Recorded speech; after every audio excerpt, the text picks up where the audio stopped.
vão indo de força em força. Cada um deles aparece diante de Deus em Sião. Salmo 84, verso 7.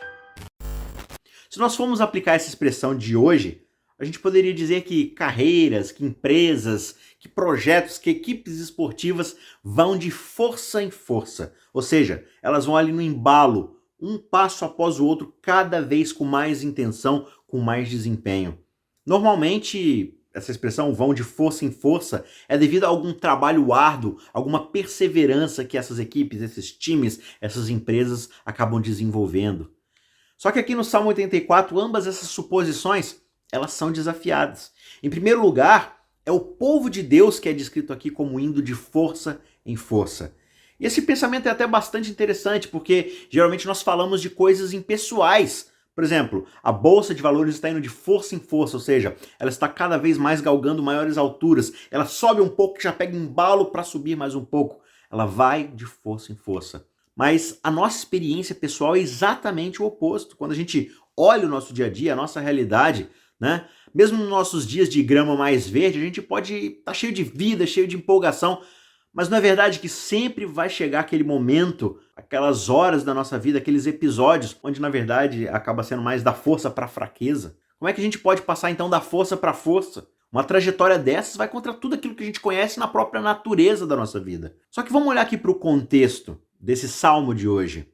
Bem-aventurado é aquele cuja força está em ti. Olha a diferença aí. Em cujo coração se encontram os caminhos aplanados. Quando passa pelo vale árido, faz dele um manancial. De bênçãos o cobre a primeira chuva. Vão indo de força em força. Cada um deles aparece diante de Deus em Sião. Salmo 84, versos 5 a 7. Vamos considerar um exemplo aqui rapidamente. O homem diz para você que ele é muito rico. E aí você já supõe, naturalmente, que esse homem deve ter um monte de riquezas na sua conta, na sua posse, em algum cofre, no banco, deve ter várias casas. Só que ele diz que não, que a sua riqueza, na verdade, está na conta bancária do seu pai. Além disso, esse dinheiro que está na conta bancária do pai está lá rendendo vários juros, cada vez mais numa bola de neve, pegando juros compostos, e um dia toda essa riqueza vai sim passar para o seu nome. Nesse momento, ele não tem sequer um centavo na sua conta, no seu nome, nenhuma propriedade. No entanto, você pode virar para esse homem e dizer que a riqueza dele está indo de riqueza em riqueza, ou seja, está crescendo, está uma bola de neve ali aumentando com os juros, com os seus rendimentos.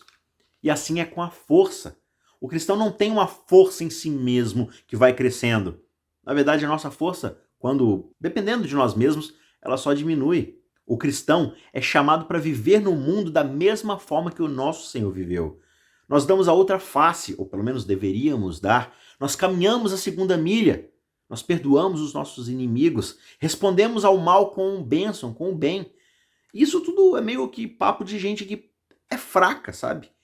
Só que na verdade, a gente precisa confiar nossa força a um Senhor que pela sua cruz, pela sua ressurreição, sabe como transformar isso que é considerado como fraqueza em uma força gigantesca.